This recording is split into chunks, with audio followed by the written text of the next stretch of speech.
UP के मेरठ में दिल दहला देने वाला नृशंस हत्याकांड, जिसमें एक ही परिवार के 5 लोगों की बड़े ही बेरहमी से हत्या कर दी गई थी। शनिवार को मेरठ पुलिस ने उस जघन्य हत्याकांड के आरोपी को एनकाउंटर में ढेर कर दिया।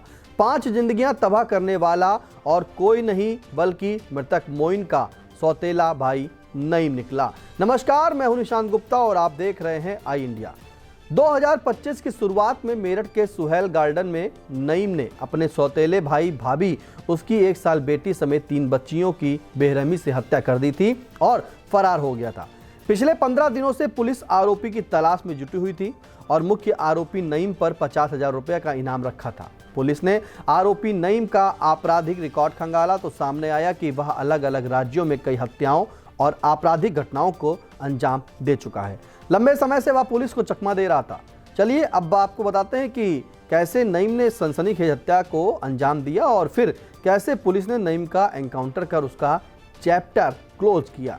9 जनवरी को मेरठ के सुहेल गार्डन में एक घर में 5 लोगों का मर्डर किया गया था। नईम ने सौतेले भाई मोइन, भाभी आसमा और उसके 3 बच्चों की नृशंस हत्या कर दी थी।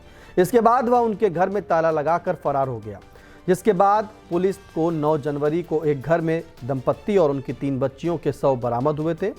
पुलिस ने शवों को पोस्टमार्टम के लिए भेज दिया था, जिसमें हत्या की पुष्टि हुई थी। आसमा के मायके वालों ने मोइन के 2 सौतेले भाई और एक छोटे भाई की पत्नी नजराना को नामजद करते हुए FIR दर्ज करवाई थी, जिसमें 2 आरोपी नजराना और तस्लीम को उसी दिन गिरफ्तार कर लिया गया था। CCTV फुटेज में जानकारी मिली थी कि तीसरा आरोपी नईम अपने एक साथी सलमान के साथ फरार हुआ है। इसके बाद दोनों फरार पर 50,000 का इनाम घोषित किया गया। पुलिस के मुताबिक नईम का आपराधिक इतिहास 9 प्रदेशों में फैला था, जिसमें दिल्ली और महाराष्ट्र में हत्या के मुकदमे भी दर्ज थे। नईम इतना शातिर था कि ये अलग अलग प्रदेशों में जगह के साथ परिवार भी बदल लेता था, यानी कि पत्नियां बदल कर रहता था। इसकी जानकारी मिलने के बाद पुलिस ने इसे गिरफ्तार करने की कोशिश कर रही थी और शनिवार सुबह मेरठ पुलिस को गुप्त सूचना मिली कि नईम समर गार्डन इलाके में देखा गया है। मौके पर पहुंची पुलिस ने नईम की घेराबंदी की, लेकिन नईम ने भागने की कोशिश में पुलिस पर फायरिंग कर दी। पुलिस ने जो भी जवाबी कार्रवाई करते हुए उस पर भी फायरिंग कर दी। गोली लगने से घायल नईम को अस्पताल ले जाया गया, जहां डॉक्टरों ने उसे मृत घोषित कर दिया और पुलिस ने नईम के पास से एक हथियार और कुछ अन्य सामान भी बरामद किया है। हालांकि एक अन्य आरोपी सलमान अभी भी फरार है और उस पर भी 50,000 का इनाम घोषित है। इस पूरे मामले में ASP विपिन ताड़ा ने क्या कुछ बताया, आइए उसे भी सुनते हैं। लिसाड़ी गेट में एक घटनाक्रम हुआ था, जिसमें कि पति पत्नी और उनके 3 बच्चों की जघन्य हत्याकांड किया गया था। इसमें वांछित अपराधी नईम, जो कि 50,000 रुपये का इनामी अपराधी भी था और काफ़ी समय से पुलिस को इसकी तलाश थी, उसका आज पुलिस कार्रवाई में गोली लगने से उसकी मृत्यु हुई है। जब गोली लगी उसे तत्काल अस्पताल ले जाया गया, जहां पर कि उसे मृत्यु हो गई है।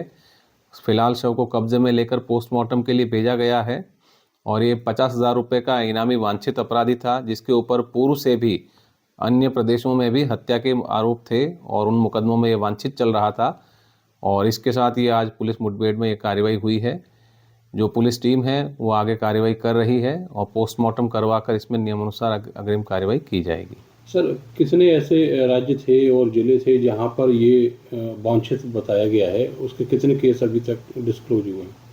अभी तक 2 प्रदेशों की हमें जानकारी है, जिसमें कि दिल्ली और महाराष्ट्र के मुंब्रा थाने में इसमें हत्या के आरोप में ये वांछित चल रहा था और ये अपना भेष बदलकर, जगह और नाम, परिवार इत्यादि बदल कर रह रहा था और यहाँ पर भी इसने अपने सौतेले भाई के पूरे परिवार की हत्या कर दी, जिसके बाद से ये निरंतर फरार चल रहा था।